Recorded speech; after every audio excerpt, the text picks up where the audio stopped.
In the presentation, I have to take these notes in Word file so that I can solve. तो अगर तुम लोगों को याद है तो देखो लास्ट टाइम हम कहाँ तक गए थे। वापिस से थोड़ा डिस्कस करता हूँ। हाँ, यहाँ पर थे हम लोग। क्वार्टाइल्स क्या है, डिसाइल क्या है, कौन सा क्वार्टाइल कैलकुलेट करने के लिए कौन सा नंबर कैलकुलेट करना पड़ता है। जैसे मीडियन के लिए n/2 है तो इन सारों के लिए अलग अलग है। यहाँ n/2 है तो यहाँ n/4 है, तो यहाँ 2n/4 है, तो यहाँ 3n/4 है। यहाँ n/10, 2n/10, 3n/10 up to 9n/10 ऐसा है। परसेंटाइल्स में P1 में वो n/100, 2n/100, 3n/100, 4n/100 up to 50n/100, 51n/100, 52n/100 up to 99n/100। ये सब बातें हमारी हो गई थी। और उसमें से ये एक सम हमने सॉल्व किया था, फाइंड टू क्वार्टाइल्स। ये टू क्वार्टाइल्स का मतलब होता है first and third. Second quartile ज्यादातर उसको क्वार्टाइल नहीं बोलते क्योंकि उसका अपना खुद का एक नाम है, मीडियन। इसीलिए जब भी बोला जाएगा टू क्वार्टाइल तो ये they are Q1 and Q3, quartile 1 and quartile 3, not Q2। ऐसे थोड़ा याद रखना है। तो फिर मैंने बताया था कि क्वार्टाइल सॉल्व करो या डिसाइल करो या परसेंटाइल करो, सबको मीडियन का जो आइडिया है सॉल्व करने का वो याद रखना है। क्या याद रखना है? क्लास इंटरवल कॉपी करो, वर्टिकली फ्रीक्वेंसीज कॉपी करो और क्यूमुलेटिव फ्रीक्वेंसी यहाँ पर कैलकुलेट करके रखो। लास्ट नंबर जो आएगा वो टोटल फ्रीक्वेंसी। फिर Q1 के लिए उस दिन हमने डिस्कशन किया कि Q1 के लिए n/4 कैलकुलेट करना पड़ता है, वो 50 आया था। फिर देखा कि 50 कहाँ पर है, तो यहाँ देखा 76 में 50 आएगा। तो इसको 20 to 25 को हमने Q1 क्लास बोला, 20 to 25 because of that, because 76 में ही 25 आएगा, सॉरी 50 आएगा, क्योंकि यहाँ उसके पहले का नंबर 40 है तो 41 से आगे 76 तक यहाँ है, तो 50 यहाँ आएगा, तो इसको Q1 क्लास बोला। फिर 20 is L1, 25 is L2, 36 is F and 40 is CF। ये सब मीडियन जैसा है, उसमें कोई चेंज नहीं। और फार्मूला भी मीडियन जैसा ही है, उसमें कोई चेंज नहीं है। खाली उसमें क्या है, ये n/2 था यहाँ पर, तो Q1 है तो n/4 हो गया और बाकी वैसे ही सॉल्व किया। फिर रही बात Q3 की, तो Q3 में 3n/4 कैलकुलेट करना है। Q3 में n/4 क्वार्टाइल है तो 4 डिनोमिनेटर में आएगा, थर्ड क्वार्टाइल है तो n के साथ 3 आएगा। फिर वो कैलकुलेट किया, 150 आया। फिर टेबल में देखा कि 150 कहाँ आएगा, तो यहाँ मिला 151 में। करेक्ट है। तो 30 to 35 को Q3 क्लास माना, तो 30 is L1, 35 is L2, 25 is F and 126 is CF। याद रखो नंबर 30, 35, 25, 126। फिर यहाँ वही नंबर लिए कि नहीं, देखो 30, 35, 25, 126। और Q3 का फॉर्मूला बनाने के लिए n/2 की जगह 3n/4 लिखा, और फिर वापस से वही अपना मीडियन का मेथड, उसमें नया कुछ नहीं। ठीक है, तो इतना डिस्कशन हमारा हुआ था। और ये दूसरा प्रॉब्लम मैंने यहाँ लिख कर रखा था, उसको अभी सॉल्व करना है। तो मुझे चालू करना पड़ेगा सॉल्यूशन। सॉल्यूशन में सबसे पहले मुझे क्या करना है, कौन बता सकता है? टेबल बनाना है अभी वर्टिकल। उसमें कितने कॉलम्स आएंगे? 2, 4, 6, 8 और एक टोटल के लिए 9, लेकिन यहाँ तो 8 ही होते हैं। ठीक है, तो यहाँ हो गया क्लास इंटरवल। मैं जानबूझकर यहाँ पर लिख रहा हूँ, तुम लोग अगर बोलोगे तो मैं पहले सॉल्व करके रखूंगा, लेकिन ऐसा मैं करता नहीं क्योंकि फिर उसमें फास्ट हो जाता है बहुत कुछ। मालूम पता होने के पहले ही सब कुछ कैलकुलेशन सब हो जाते हैं क्योंकि रेडी रहते हैं। ये हो गया। फिर यहाँ मैंने ये कैलकुलेट कर दिया, ये सबको मैं यहाँ अलाइनमेंट मिडिल रखता हूँ। ठीक है, तो क्लास इंटरवल कौन से है? 20 to 25, 25 to 30, 30 to 35, 35 to 40, 40 to 45, 45 to 50, 50 to 55 last हो गए। और एक रो और बढ़ाना पड़ेगा इधर, insert row below for total, यहाँ पर TOTAL। फिर क्या करने पड़ते हैं, फ्रीक्वेंसीज यहाँ कॉपी करने पड़ते हैं, 2, 5, 8, 12, 10, 7 और 6, ये हो गए कब।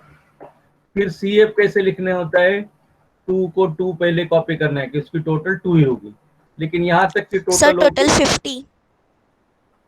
हाँ नहीं, लेकिन अभी ये क्यूमुलेटिव फ्रीक्वेंसी करने पड़ेंगे ना, तो 2 के जगह 2 आ गया, फिर 5 उसमें ऐड हो गया, 7 हो गया, 8 ऐड हो गया तो 15 हो गया, 15 में 12 ऐड हो गया तो 27 हो गया, 27 में 10 हो गया तो सॉरी 37 हो गया, 37 में 7 ऐड हो गया तो 44 हो गया, और 44 में 6 ऐड हो गया तो 50, बराबर है। इसका मतलब टोटल कितनी हो गई, 50 हो गई।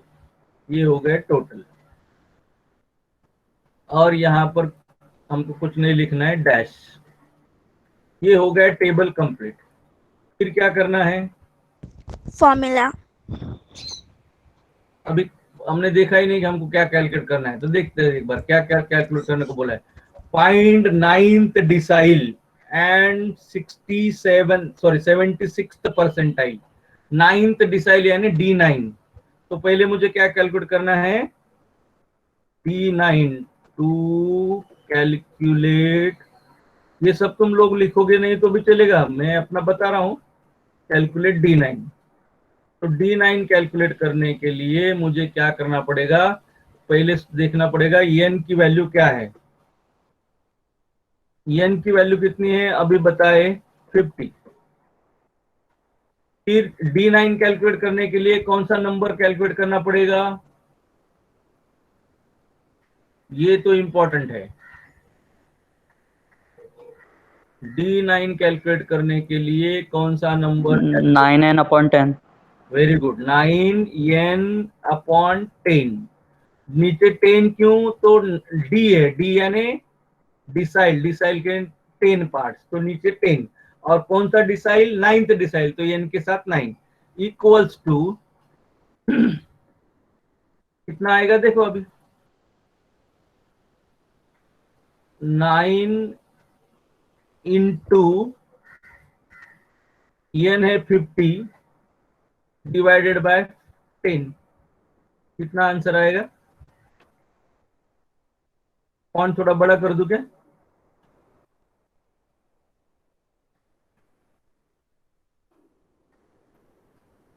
कितना आएगा बताओ, 45। 45 है ना, 45 है। तो फिर 45 कहाँ ढूंढना है, कौन से इसमें आएगा 45,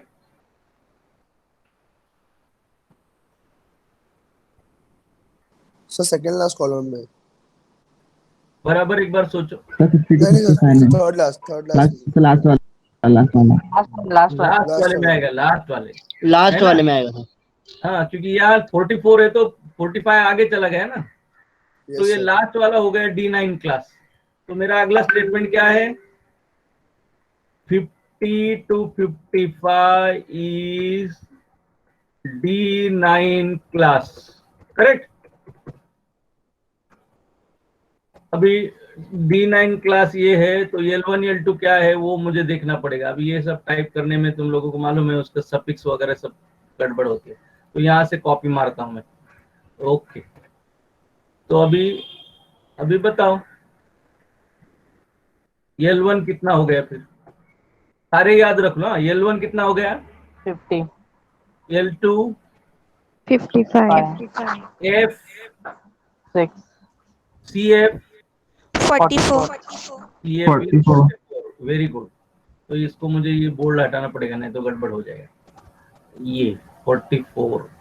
तो अभी बताना मुझे, मैं नीचे टाइप कर रहा हूँ, L 55। नहीं रे, L1 50, 50। हाँ, L2 55 55 F 55 6. 6. और CF 44. 44. 44. वेरी गुड, हो गया। फिर बाद में क्या करना है हमको, फॉर्मूला लिखना है। फॉर्मूला लिखना भी बड़ी मुश्किल की बात होती है, मतलब यहाँ क्या बोल रहा हूँ मैं, कंप्यूटर पे थोड़ा डिफिकल्ट होता है, टाइप करते बैठना पड़ेगा मुझे, तो मैं यहाँ से कॉपी मारता हूँ फॉर्मूला और ये यहाँ लिख देता हूँ। लेकिन ये Q1 है तो इसके जगह मुझे क्या करना पड़ेगा, D9, और D9 होने से किधर चेंज आएगा, N/4 का क्या होगा,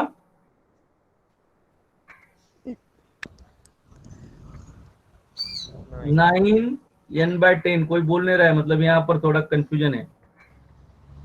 अरे ऊपर कौन सा नंबर कैलकुलेट किया, यही नंबर वहां कॉपी करना है। सारे फॉर्मूले सेम ही है, खाली यहाँ का नंबर जो है दूसरे ब्रैकेट वाला वो हमेशा चेंज होते जाएगा। समझ रहे हैं ना? Yes, sir. तो फिर अभी L1 के जगह क्या लिखूं, 50.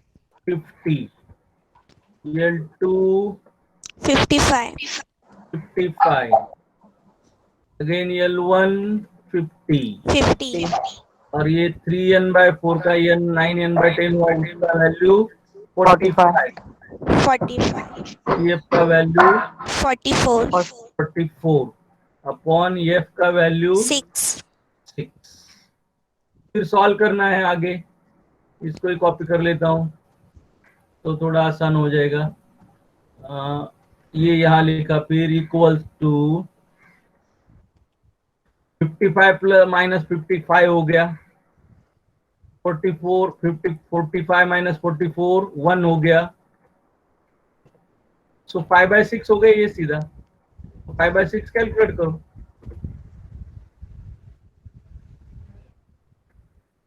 अभी इतना थोड़ी स्टेप लिखते हैं, 55 into 1 is 5/6 है नहीं लिखेंगे, 5/6 तो कितना आएगा, 83 0.86 आ रहा है।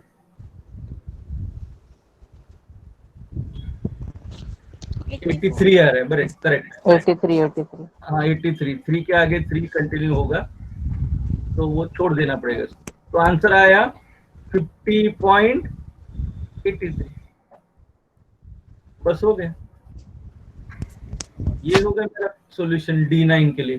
किसको क्या डाउट है, समझ रहा No, है? sir. हाँ, तो अभी No, क्या sir. करना है, अभी क्या करना है, 76 परसेंटाइल, 76 परसेंटाइल यानी P76। तो मुझे क्या करना पड़ेगा अभी, सेकंड पार्ट में, टू कैलकुलेट P76, P76 में 76 इज सफिक्स। ओके, कैलकुलेट किया। अभी क्या करना है, 76 upon 100 yes n equals to 50, ये तो है ही। अभी मुझे कैलकुलेट करना पड़ेगा नंबर, बराबर बताया तुमने, कौन सा, 76 n अपॉन 100, बराबर, ये कैलकुलेट करना पड़ेगा मुझे। और दैट इज इक्वल्स टू कितना होता है अभी देखेंगे, 76 इंटू n इज 50 अपॉन 100, कितना कैलकुलेशन होता है देखो, 38. 38 आया, बराबर 38 कैलकुलेशन आया। तो 38 कहां पर है, ढूंढेंगे अभी टेबल में, ये टेबल है।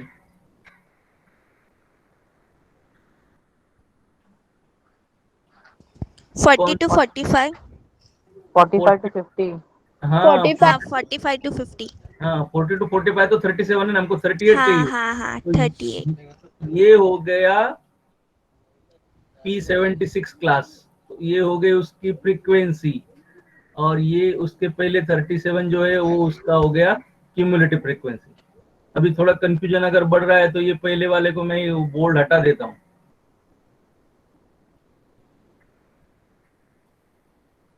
अभी का पोजीशन ये है, 45 to 50 is P76 class, 7 is frequency, 37 is cumulative frequency। देखो याद होता रहता है क्या? तो मुझे क्या लिखना है, which class is Q1 का P76 क्लास, बराबर लिख रहा हूं मैं।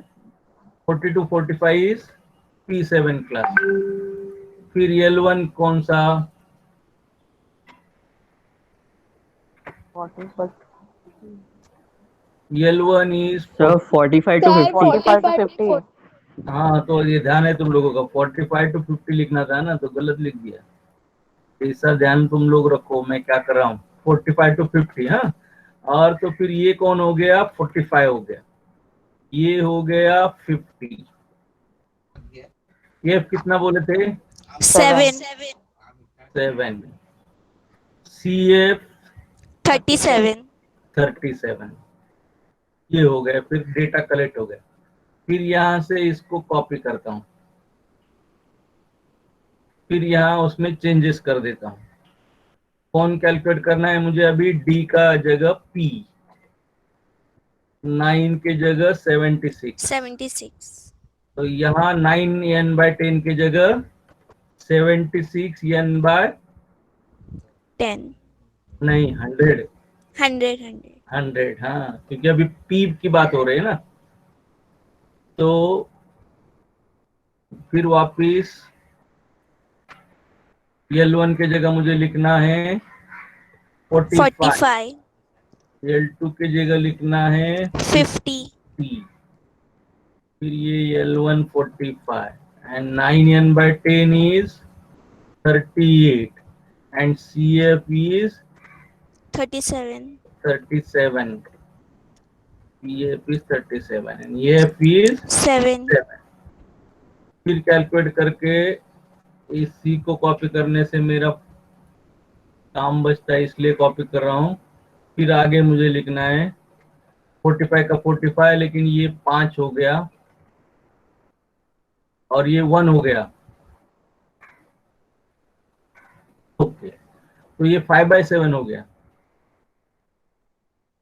सो 45 प्लस 5/7 कितना है, कैलकुलेट करो।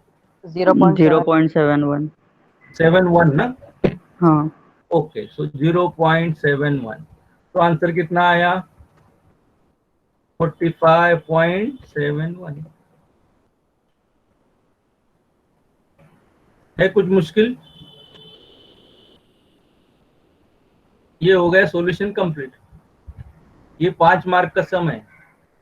टेबल बनाओ, 2 चीजें कैलकुलेट करो। अभी मैंने 9th डिसाइल बोला, एग्जाम में 7th डिसाइल आएगा, 6th आएगा, 4th आएगा, कुछ भी ऐसा।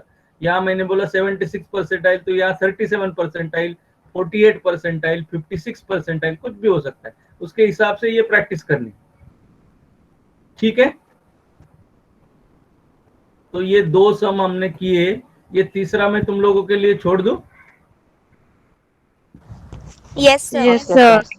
अभी इसमें 3rd डिसाइल में यानी D3 कैलकुलेट करना है, और 7th परसेंटाइल यानी कि P7, D3 एंड P7 का प्रॉब्लम है। ये तुम लोग खुद ट्राई करके देखो। इसका सॉल्यूशन यहाँ लिखो, मैं तुम लोगों को ये फाइल भेजता हूँ गूगल क्लासरूम में। गूगल क्लासरूम में नोट्स ऐसा वर्ड जहां पर आएगा, नोट्स मैथ्स यूनिट 3, उसको क्लिक करो तो वो नोट्स ऑटोमेटिकली मोबाइल में आ जाएंगे। फिर ये प्रॉब्लम नोटबुक में सॉल्व कर लेना। और जो मैंने सॉल्व किए हैं वो सॉल्व है, ऐसा मत सोचो। ये इतने ऊपर के जितने भी प्रॉब्लम सॉल्व किए हैं ना, वो सारे प्रॉब्लम तुम लोग लेके वापस से सॉल्व करना, देखना नहीं सॉल्यूशन। और फिर सॉल्यूशन कंप्लीट होने के बाद जो नोट्स में लिखा है उसको कंपेयर करना कि मैंने कितने मिस्टेक्स किए या नहीं किए मिस्टेक्स। ठीक है, तो यहाँ पर बुक में जिस जिस तरह से दिया है वैसे चैप्टर ऑलमोस्ट खत्म होते जा रहा है। क्या क्या हमने पढ़े तुम लोगों को याद है कि देखो, mean, median, mode, quartile, decile and percentile. उस दिन मैंने यहाँ लिस्ट करके दी थी पहले दिन, वो एक बार चेक कर लो तुम लोगों को चाहिए तो। कौन कौन से मेजर्स ऑफ सेंट्रल टेंडेंसी है ये यहाँ लिखो, देखो मेजर्स ऑफ सेंट्रल, ये सब मैंने पढ़ा है कि नहीं तुम लोग देखो। Arithmetic Yes, mean, sir. Median, mode, ये तीनों से मिलके तीनों में से 2 आएंगे एग्जाम में 5 मार्क के लिए, ये तीनों में से 2 आएंगे 5 मार्क के लिए, ऐसा 10 मार्क के प्रॉब्लम्स आएंगे इसमें से। ओके, अभी इसके अलावा ये प्रॉब्लम कंप्लीट नहीं हुए, इसमें क्या होता है कि find this sum of the mean, median etcetera, median या डिसाइल एटसेट्रा यूजिंग ग्राफ, ऐसे भी एक क्वेश्चन है। लेकिन अभी यहाँ ग्राफ में कैसे बताऊं मैं, थोड़ा मुझे कंफ्यूजन है, क्योंकि हम भी अभी लोग नए हैं ना ऐसे कंप्यूटर में पढ़ाना, तो हमको पता नहीं अभी कैसे पढ़ाए। रेडीमेड तो मैं दिखा सकता हूँ ग्राफ, लेकिन उसमें क्या फायदा, वो बुक पढ़ने जैसा होगा अभी, इसलिए मैं देखता हूँ कैसे करने का। ये एक सम है वो फाइंड मोड ग्राफिकली या मीडियन ग्राफिकली, ऐसा एक क्वेश्चन आता है, तो वो मैं बाद में पढ़ाऊंगा। नहीं हुआ और फॉर्चुनेटली अगर हमारा क्लासेस स्टार्ट हो गए तो फिर क्लास में बोर्ड पे पढ़ाऊंगा वो। बाकी इसमें तो कोई डाउट नहीं, ये 2 क्वेश्चन तुम लोगों के प्रैक्टिस अच्छे हुए होंगे ऐसा मुझे लग रहा है। अगर मैथ बाजू में चल रहा है उसमें कोई डिफिकल्टी है या उसमें थोड़ा डिफिकल्ट लग रहा है तो टेंशन लेने का नहीं, क्योंकि ये जो चीजें मैं पढ़ा रहा हूँ, ये जो 3 यूनिट पढ़ा रहा हूँ, इसमें से 2 यूनिट है जो कि मैं पढ़ा रहा हूँ, ये थर्ड और लास्ट वाला डिसीजन थ्योरी, ये दोनों एकदम इजी है, उसमें ज्यादा मैथमेटिक्स नहीं है।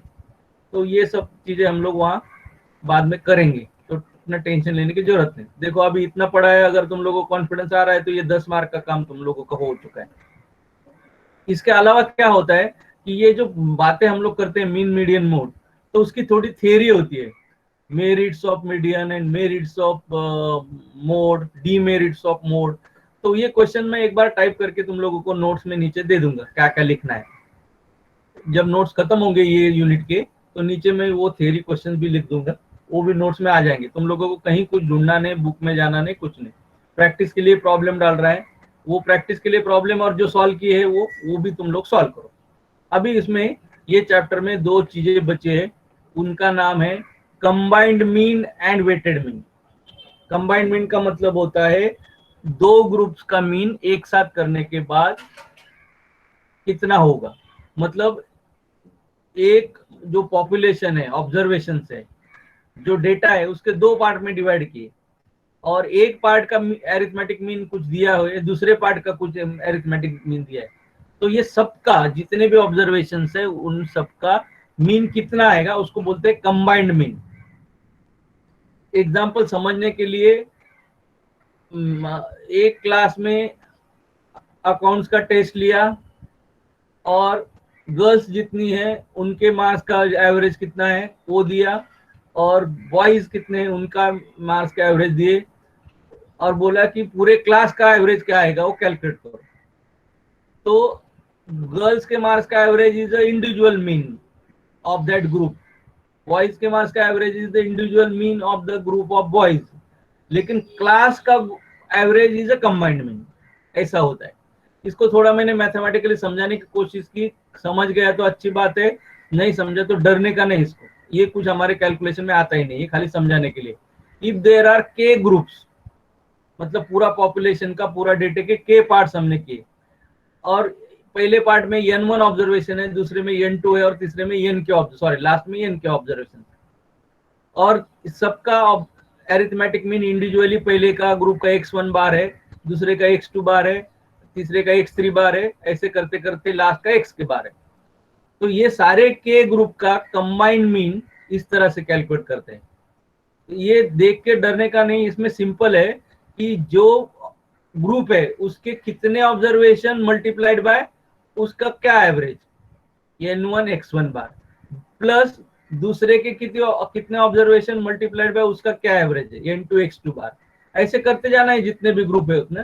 लास्ट वाला जो है एन के इंटू एक्स के बाद, ये हो गया न्यूमरेटर में, और ये n1 n2 n के जो टोटल ऑब्जर्वेशन है उसका टोटल यहाँ लिखना है denominator, that is n1 plus n2 plus n। अभी यहाँ थियोरेटिकल होने से के ऑब्जर्वेशन, के ग्रुप्स ऐसा बोला है, लेकिन हमारे एग्जांपल्स में 2 ही ग्रुप आते हैं। तो हमारा जो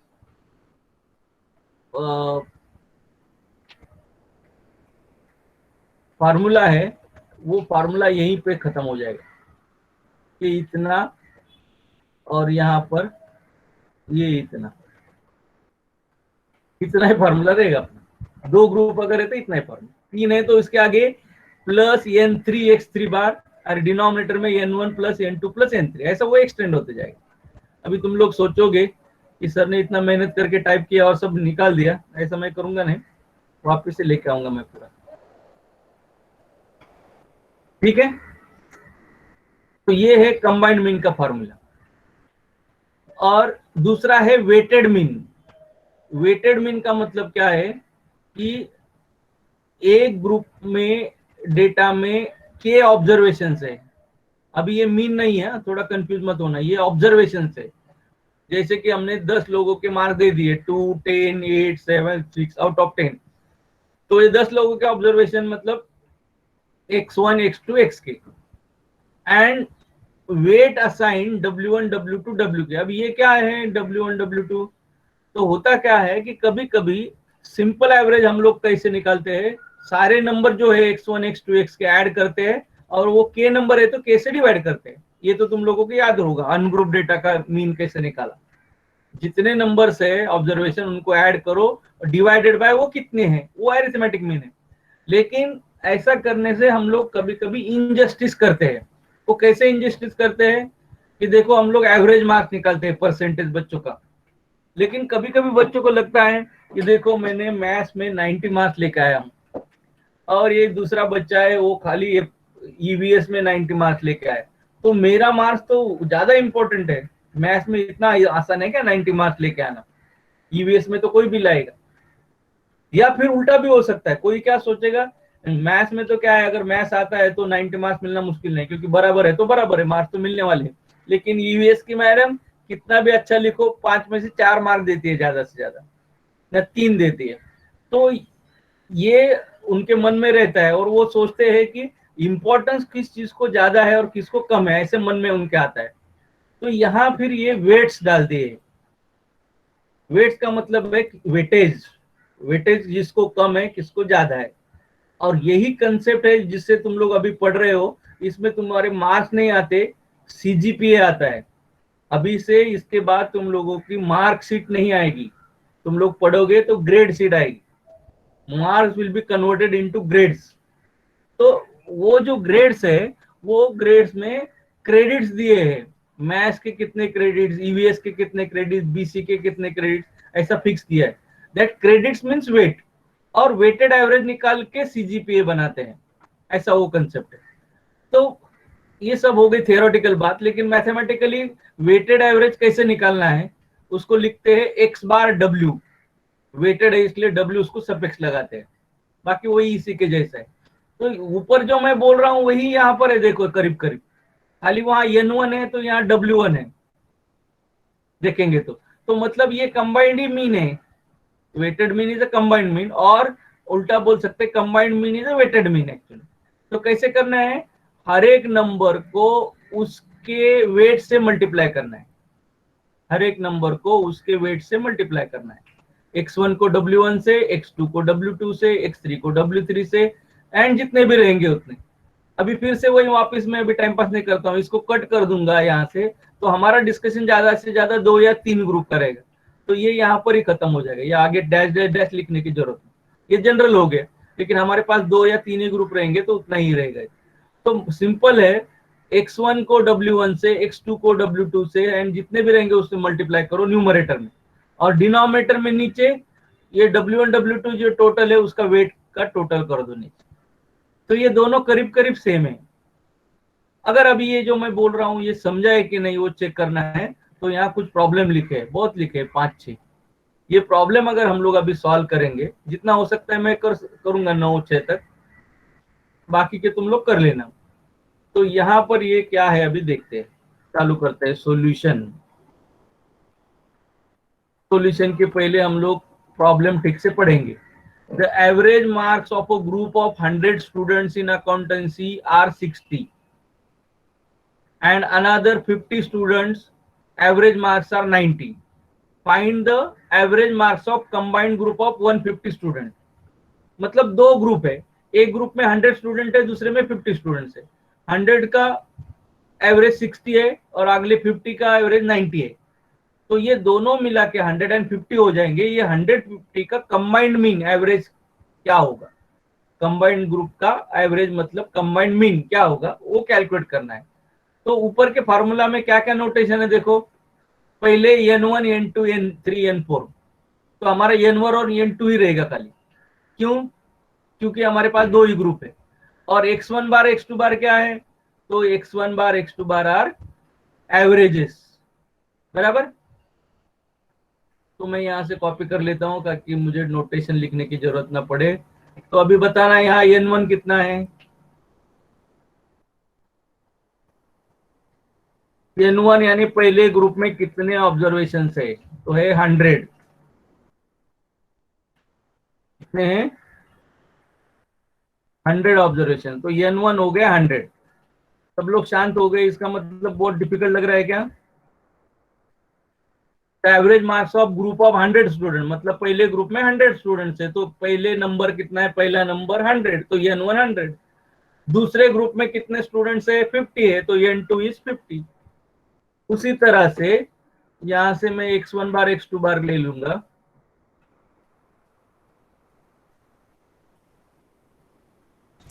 सर ऐसे टाइप के क्वेश्चंस आते हैं एग्जाम में?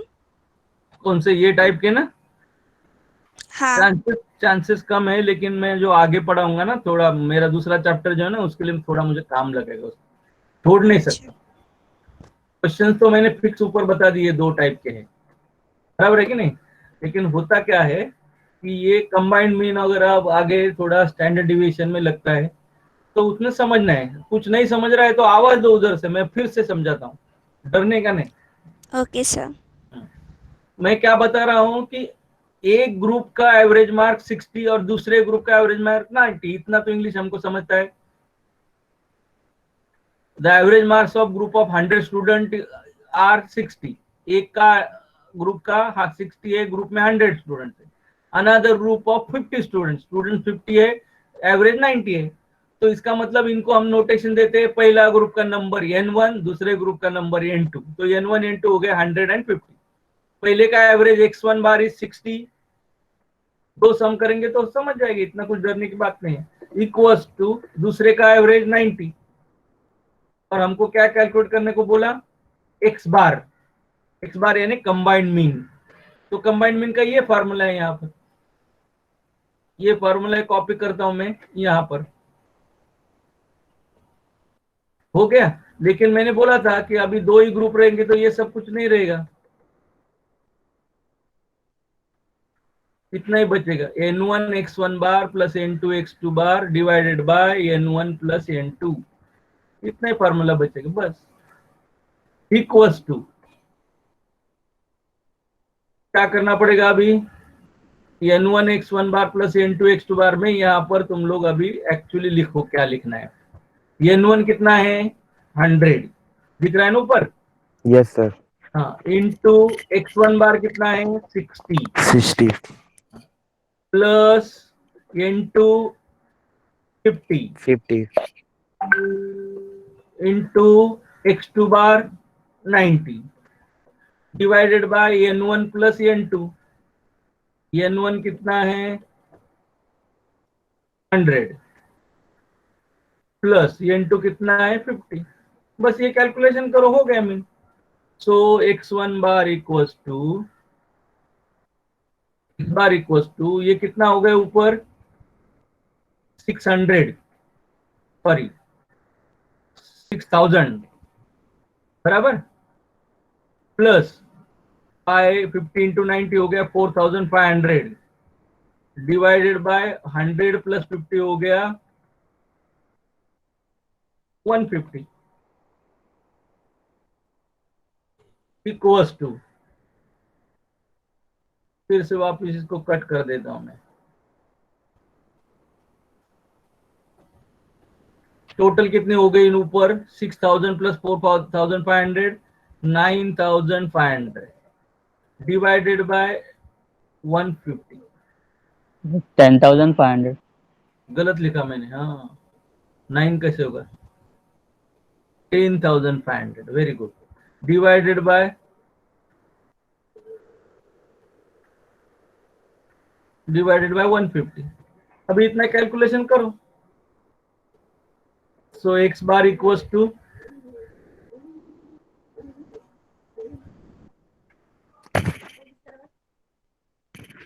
70। 70। 70। तो मतलब दो ग्रुप में एक ग्रुप का टोटल मीन 60 था, दूसरे ग्रुप का मीन 90 था, तो कंबाइंड मीन 70 हो गया। 100 स्टूडेंट का 60 मीन है, 50 स्टूडेंट का 90 मीन है, और सारे 150 को एक साथ कर लेंगे तो मीन हो जाएगा 70। ऐसा उसका मीनिंग है। अगर ये भी नहीं समझ रहा है तो थोड़ा मैं ऊपर चला जाता हूँ और थोड़ा बताऊंगा तो शायद तुम लोगों को समझेगा। ये देखो, मैंने मीन की बात की, तो ये ऑब्जर्वेशन है। ये कितने हैं? 1 2 3 4 5 6 7 8 9 10 है। तो समझो, मान लिया कि ये 6 ऑब्जर्वेशन है, इनका एवरेज कुछ आता है 22, या समझो मान लेते हैं कि 18 आता है इसका, और ये 4 है, इनका एवरेज आता है 17। तो ये दोनों सबको 10 के एक साथ करेंगे तो उसका एवरेज क्या आएगा? अभी यहाँ पर सारे 10 के 10 नंबर दिए हैं, तो इसलिए तो हमको 10 को ऐड करके भी आता है, लेकिन नंबर पता नहीं। इतना ही पता है कि पहले में 6 है, उसका एवरेज 18 है, और आगे 4 है, उसका एवरेज 17 है। तो ये 10 का एवरेज कितना होगा, ये कैलकुलेट करने का ये तरीका है, उसको बोलते हैं कंबाइंड मीन। समझ गए ना? तो यहाँ पर अभी ये कुछ एग्जाम्पल भी हमने सॉल्व किए। अभी यहाँ देखो 6 एग्जाम्पल है, ये 6 नंबर्स है, इसका मीन हमने 9.5 निकाला, लेकिन ये 6 के 6 नंबर पता थे, इसलिए ये इस तरह से हमको मिल गया। लेकिन अभी अगर इसमें से मैं दे दूंगा कि ये पहले 3 है, इनका एवरेज कितना है वो बता दूंगा, अगले 3 है, उसका एवरेज कितना है बता दूंगा, तो क्वेश्चन पूछूंगा कि ये 6 के 6 ऑब्जर्वेशन का मीन कितना आएगा। तो पहले 3 बता रहा हूं, मतलब n1 3 है, अगले 3 बता रहा हूं तो n2 भी 3 है, इसका एवरेज 3 का जो बताऊंगा वो x1 बार आएगा, और दूसरा जो बताऊंगा वो x2 बार आएगा, और फिर वो फार्मूला में वैल्यू डाल के कैलकुलेट कर सकते हैं। ऐसा है वो simple. Arithmetic mean, combined mean में क्या होता है कि एक ही पॉपुलेशन का, पॉपुलेशन क्या होता है मैथमेटिक्स स्टैटिस्टिक्स में, जो डेटा दिया है उसको पॉपुलेशन बोलते हैं। ये पॉपुलेशन है मेरा, नहीं तो तुम लोग बोलेंगे कि जनता पॉपुलेशन है, वो नहीं, ये पॉपुलेशन है। इसमें से कुछ पार्ट का कंबाइंड मीन पता है, दूसरे पार्ट का भी मीन पता है, तो ये सबका मिलके मीन क्या है, that is called combined mean. ऐसा उसका मीनिंग है। और इसका ये यहाँ पर सिंपल सा फार्मूला है, n1 x1 bar plus n2 x2 bar upon n1 plus n2। चले जाते हो, मैं उसके प्लेस पे आ जाता हूँ। कहाँ पर सॉल्व किया मैंने? यस, नहीं इसके भी आगे सॉल्व एग्जाम्पल, ये मैंने सॉल्व किया। इसमें कुछ डाउट है कि सर ये नहीं हमको समझा? खाली ये जो 4 नंबर है वो ये जो वर्ड प्रॉब्लम है उसमें से ढूंढने हैं, तो उसमें इतना भी हमको नहीं समझेगा कि देखो ग्रुप के नंबर कितने और एवरेज कितना है। Average marks of 100 student is 60। इस सेंटेंस में स्टूडेंट कितने हैं? 100 है, मतलब n1 100 है, एवरेज कितना है? 60, यानी x1 बार 60। 50 स्टूडेंट्स यस सर, एवरेज, समझा।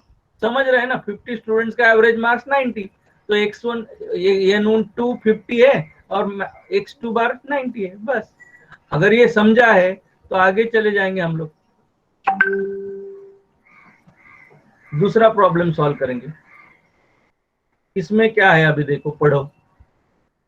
Average weekly wages of 90 workers in a factory are 590, 590, the average yes, which is and the average wage 450. of 50 male workers out of them is 630. So find the average of remaining female worker. थोड़ा twist किया है problem, क्या twist किया है तुम लोग बताना मुझे।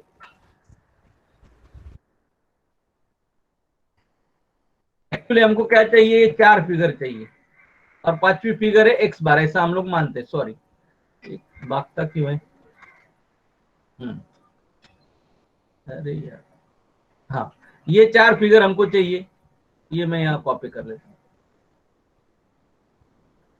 लेकिन ये 4 फिगर दिए है कि तुम लोग देखो, the average weekly wages of 90 workers is 590, मतलब टोटल वर्कर्स 90 है अभी। The average ways of 50 female workers, ये 90 में 50 फीमेल वर्कर्स है। तो अगर मेल वर्कर्स कितने हैं, 50 है, समझ गए ना। तो फीमेल वर्कर कितने हैं, 40। 40। कैसे पता चला? हाँ क्योंकि देखो पूरे वर्कर्स 90 है, उसमें से 50 फीमेल है तो 40 फीमेल है, तो N1 50 N2 40। और ये average of 50 female worker is 630, मतलब पहले ग्रुप का एवरेज 630 है। तो x1 bar is 630 and what is x2 bar,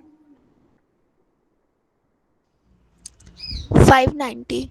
wrong, 630। मालूम नहीं है x2 बार। देखो फिर से पढ़ो, average weekly wages of 90 workers, total workers ही 90 है ना, सबका एवरेज दे दिया है अभी। मतलब ये जो ऊपर x बार कैलकुलेट किया ना, वो x बार यहाँ दिया है, दिस वैल्यू इज गिवन। तो x2 बार कितना है, हाँ फाइंड करना है, ये पता नहीं, वेरी गुड। और ये x बार जो है वो x बार इधर दिया है, वो कितना है, 590। अभी देखो बराबर से समझ रहा है क्या।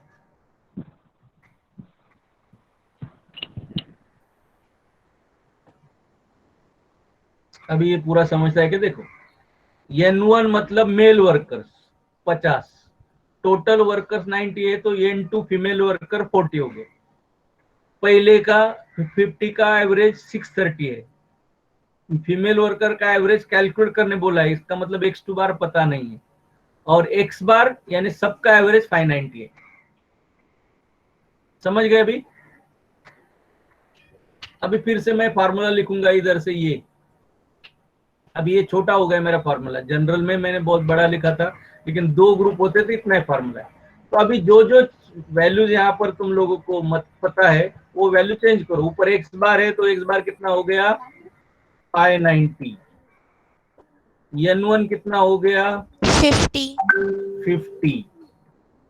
x1 बार कितना हो गया, 630। 630 into 630, very good, plus N2 is 40। Plus भी गायब कर दिया मैंने, प्लस 40 इंटू x2 बार फाइंड करना है, तो उसको एज इट इज रखता हूं, और फिर N1 50, वेरी गुड, और N2 40। तो अभी क्या होगा, ये जो इक्वेशन बना है, इस इक्वेशन को सॉल्व करके आगे जाना है हमको। तो ये इक्वेशन कैसे बनेगा, 590 इंटू कितना आएगा नंबर बताओ, नीचे क्या है यहाँ, 50 प्लस 40 यानी 90। तो ये 90 उधर चला गया 590 के साथ मल्टीप्लीकेशन में। तो राइट हैंड साइड में क्या बचा, ये ऊपर खाली जो है वो, तो इसको भी थोड़ा सॉल्व करते हैं। तो मुझे बताओ 50 इंटू 6300 कितना होता है, 630 करो कैलकुलेट, मैं ऐसे करता हूँ, 00 मैंने दोनों डाल दे, 5 इंटू 3 15, 31,500 31,500 आया, प्लस 40 x2 बार। अभी देखो x2 बार लिखना, ऐसा लिखने का तो कितना मुश्किल काम होता है, x2 बार लिखना होता है तो मुझे लिखना होता है ऐसे, ये फिर मैंने लिया e, ओ सॉरी ये भी गलत हो गया, इसको क्लिक करके फिर लेना है ये, इसमें टाइम पास होता है ज्यादा, x2 बार ऐसे टाइप होता है x2। ओके, आगे क्या करना है बताओ। ये 590 इंटू 90 कितना होता है, बोलो मुझे।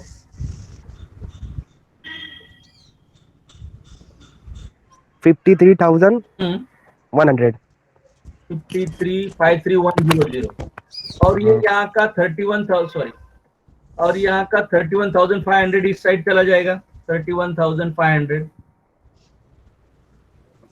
इक्वल्स टू ये साइड रहेगा 40x2 बार, इस साइड में खाली रहेगा 40x2 बार। ओके, अभी फिर बताओ 53,100 माइनस 31,500 कितना होता है? 21,600 अबे नहीं 21,000 बरोबर सॉरी बराबर कितना? 21,600 21,600 वेरी गुड, इक्वल्स टू फिर से वापिस से 40x2 बार।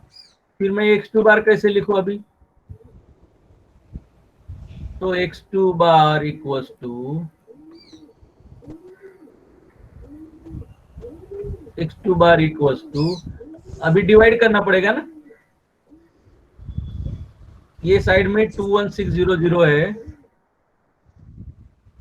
डिवाइडेड बाय यहाँ 40 आ जाएगा। बराबर लिख रहा हूं मैं? Yes sir. x2 bar is 21600, so x2 bar is 21600 divided by 40 हो जाएगा। 540 कितना आया? 540 540।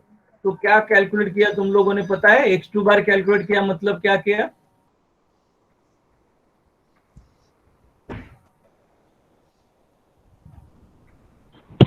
फीमेल ग्रुप का मीन। यस, फीमेल ग्रुप का मीन कैलकुलेट किया। मेल ग्रुप का मीन 630 था, वो लोग थे 50। फीमेल ग्रुप का मीन मालूम नहीं था, वो लोग 40 थे, और सबका मिला के मीन था 590। तो हमने फीमेल ग्रुप का मीन कैलकुलेट किया, कितना आ गया? 540। 10 average wages of female workers is ₹540। ये आंसर हो गया मेरा। Yes sir.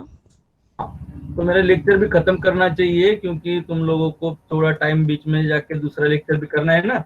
तो अभी मैंने Yes, 2 sir. प्रॉब्लम सॉल्व किए हैं, इसमें से तुम लोग अभी जो 6 है ना, इस 6 में से ये 2 3rd और 4th तुम लोग ट्राई करो, ये तुम Yes, लोगों sir. के लिए होमवर्क है। और ये 5वां और 6ठा ये जो है ना, ये वेटेड मीन है, वो मैं नेक्स्ट लेक्चर में करूंगा। और ये Okay, sir. नोट हाँ, ये नोट मैं अभी वहां भेज देता हूँ क्लासरूम में। Okay Yes.